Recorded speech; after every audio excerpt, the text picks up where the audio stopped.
Tell me a little bit more about your dad. We got into it before, and he's been in dentistry before, and you told me that he remembers me from a long time ago in implants. Is that right? Implant Direct. I don't know if you ever purchased through them. I think that might have been a little bit. Yeah. So he started out back in the late 90s with LifeCore. Right. And I can never remember the company that LifeCore turned into, but another implant company, one of the bigger ones. He's worked with Zimmer, Biomet, now ZimV. He's worked with IDS, Implant Direct. He's created many of his own businesses as well, very much entrepreneur minded. He's my cousin also, Mike, did a lot of these projects with my dad. One of the things they invented was this push-up dumbbell. And, similar like the perfect push-up that just like twists, right? You go down, you twist. But they invented this thing called originally it was called the ISO Shred, and then they changed it to the ISO Core X. And I like ISO Shred better. Yeah. But ISO Core X. Yeah. Okay. And so it's this push-up dumbbell, and it has like a wheel on each side of the dumbbell, like 2 wheels with like computer roller chairs, so they can move omnidirectionally. Wow. So you're doing a push-up, but you have to hold your entire core still because they can slip out from you in any direction. Wow. So you can do ab rollouts with them. You can do flies with them. In any direction, huh? Yeah, any direction. And you use these things for 5 minutes and you feel it for 3 days. Like, wow. So you're in a plank position. Yeah. And then... Well, I mean, most people, like if you can't do many, I mean, even me, like I'll just go from my knees and I'll do push-ups on my knees to do flies because doing a fly from a normal push-up position, you got to be super strong. Yeah. Because otherwise they slip out and you hit your face on the tile or, Well, there's a concept in fitness, time under tension. I think it was coined by a medical doctor. I think it was an ER doctor. And he wrote a book called Body by Science. And it's very rigorous. It basically is really small weight. And you have to like do really slow reps. So like imagine a squat that takes you like 30 seconds. So you're basically holding time under tension. Yep. And you might not be using very much weight at all. Maybe just the bar or 95 pounds or something like that. Yep. Instead of trying to do 400 pound, squats or I hear you. deadlifts, and it's better for your joints.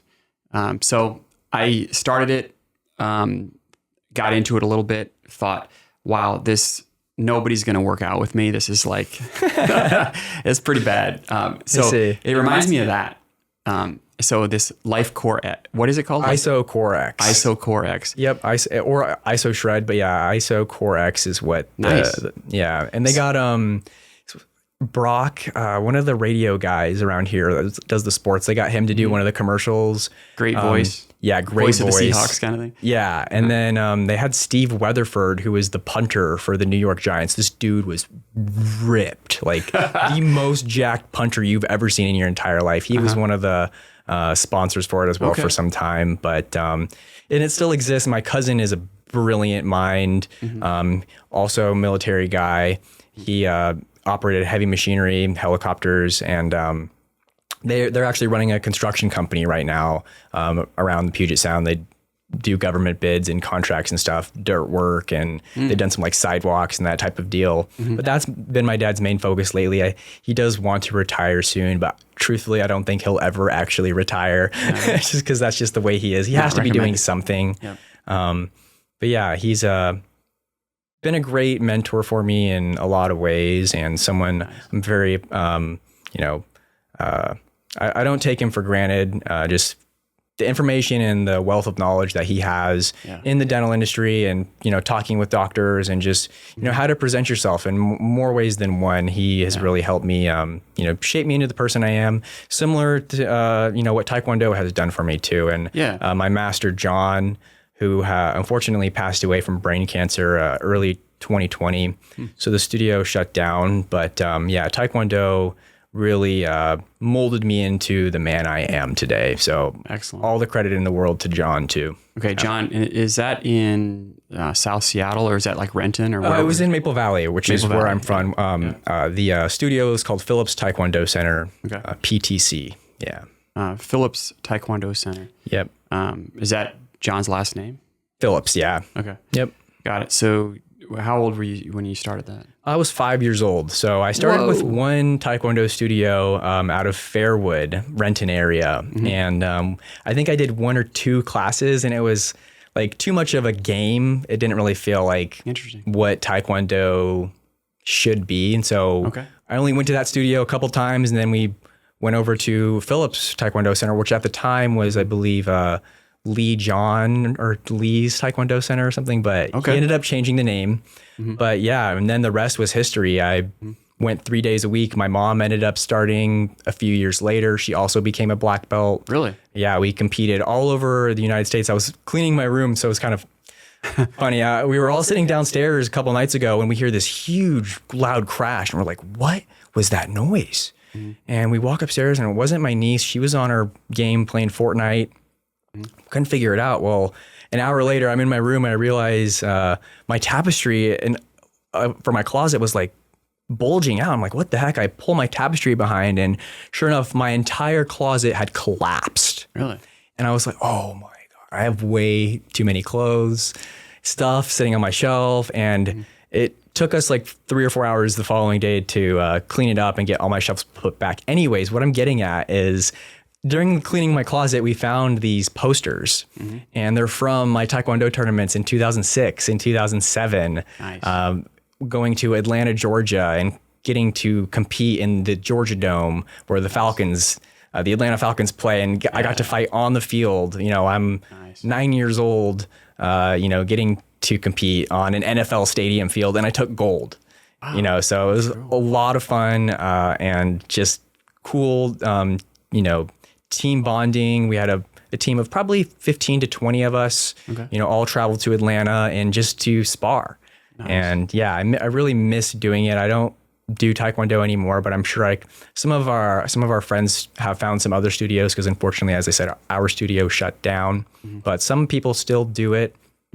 And yeah, it's I wish my sister did it as well, but she didn't follow through. She quit. But just the two of you? Just me and my mom. Yeah. And yeah, it's just the level of care that John had with all of his students, and his wife had. And, you know, when I started out, I was 5 years old, 5.5, and the class was called the Little Ninjas. Nice. And so getting to be with the Little Ninjas and Patty, and she actually came and stayed at our house here not too long ago. But growing up, and then, you know, it took me 5.5 years to get my black belt. And in that process, you have to go back and then teach the Little Ninjas. So you get to see the kids from where you were. And now I'm 10 years old, which felt like super old at the time, right? I'm teaching these 5 and 6 year olds. So it's cool. It really comes full circle. And they just really, the path you had to take to get to the end wasn't some, you know, money grab or, you know, pay me X amount to get the next belt. That you had to go through all the proper procedures, and it was very extensive to get to the end. Nice. Yeah. And the fact that you're teaching someone else as a 10-year-old, that probably does a lot for a 10-year-old, I think. I think so. Yeah. Taught me more than I probably was able to actually take in back then, but it really did put things into perspective and give you that ability to, you know, help coach someone and, you know, have the control and be able to step into the ring with the 6-year-old when you've been doing this for 5 or 6 years, and to, you know, show them the ropes without going too hard, and, you know, but still hard enough to the point where they're able to, you know, push themselves too. And so it's a really fine line, and some people struggle with that a lot more than others. And that's one of the tenets of Taekwondo. It's self-control. And so, like, there's a guy who's a year older than me. His name's Chad. And Chad, he would go all out in sparring. So I was like, he was bigger than me and stronger and faster. He would not hold back. And I'm like, can you go a little bit easier? I'm like, come on, man. And some people just, you know, they have that ability to, and self-awareness and self-control. And that's something that, you know, he got better at as he got older too.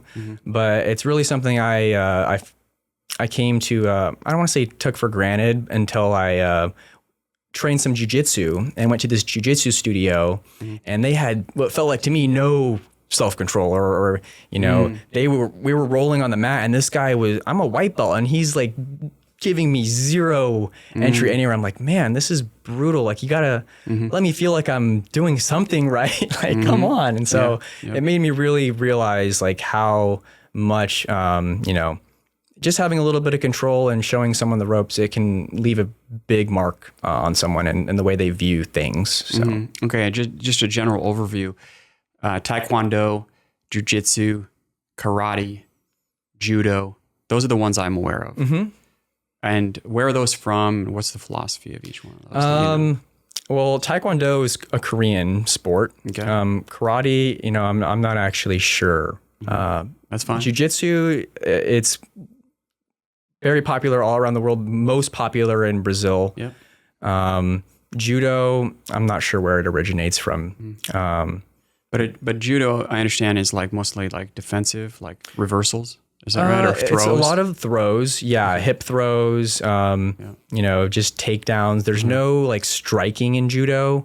Okay. And karate, there is a lot more striking with hands than there is with feet. Yep. But they do both. And like Taekwondo, we do hands as well. Like you punch, but you don't punch to the head in Taekwondo, but you can kick to the head.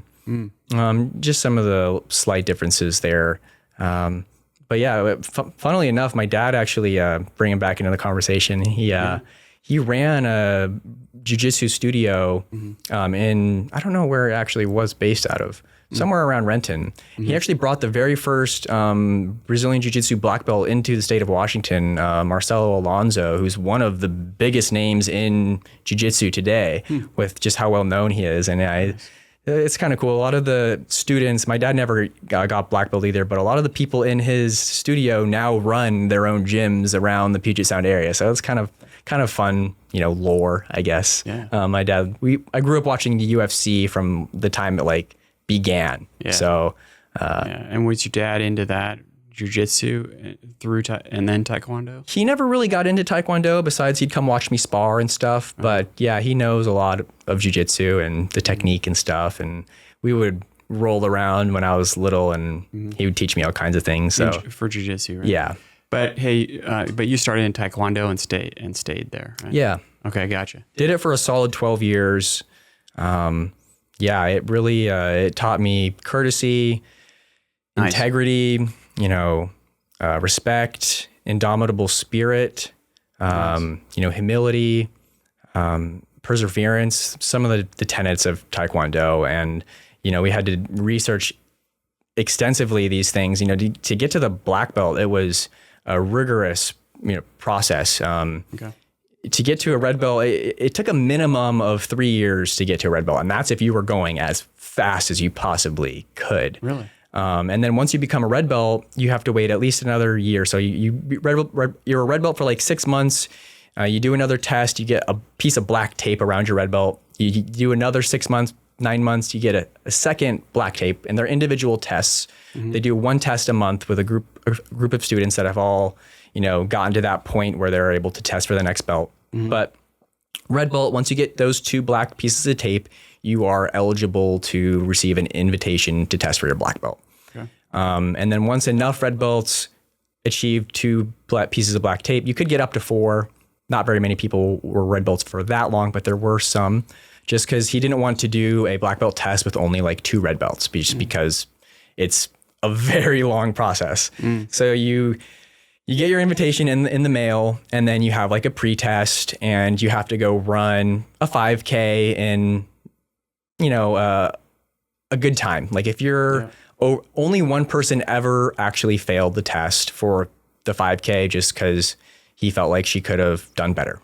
Okay. There was like, you kind of had, individual times you needed to hit. You didn't know what your time was, but as long as you gave everything you had, you were likely going to. I think I did mine in like 18 minutes or something. It was pretty fast, or good. 19 minutes. And so you do your 5K, and then before you do your 5K, you have a written test. So everything you've learned up to that point, you're getting tested on.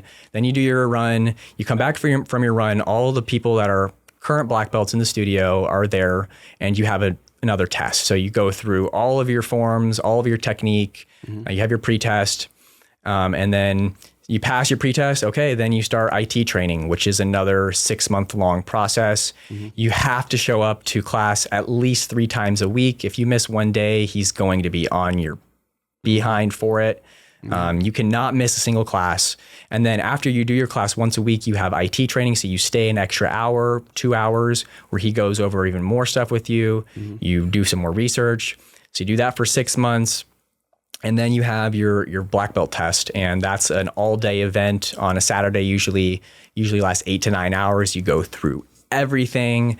You build a forum with your classmates that you're also testing with, like a creative forum that you all have to be perfectly in sync with, and present. And then you do board breaking. And then one of the coolest things you got to do at the end of the black belt test was a brick break. So we have these solid, long gray bricks that are 2 or 3 inches thick. And for your first Dan, you break 1, and then second Dan, you try to break 2, and third Dan, you try to break 3. And cool. Yeah, and that's the process. And then from there, once you do your black belt test, then you have to wait another like 6 to 9 months to get the belt. You still have to continually show up 3 nights a week it's like almost a 2-year process. Wow. Once you get to that point to get the belt. Are there any other martial arts that are breaking stuff? Yeah. Karate does too? Yeah, they do board breaks. A lot of times in the competitions, though, the boards they're breaking, and this is true for Taekwondo at times too, they're like Smaller? very small. The boards we were breaking, they were like a solid inch and a half. What about the type of wood there? Is there standardized stuff, or do they get the boards from a certain place? I don't actually remember exactly. I was never the one to purchase the boards. That's a great question. I don't know the type of wood. Generally, though, the drier the wood is, the easier it was to break. So a lot of times we would like take the wood and we'd have like our stack of boards at our house, and we would put it like in front of the fireplace to like, try to make it a little bit. Take the water out? Yeah, exactly. Yeah. And sometimes even then, if like a board had a pretty big knot in it, like, that would be hard. It would take some strength, but cool. Yeah.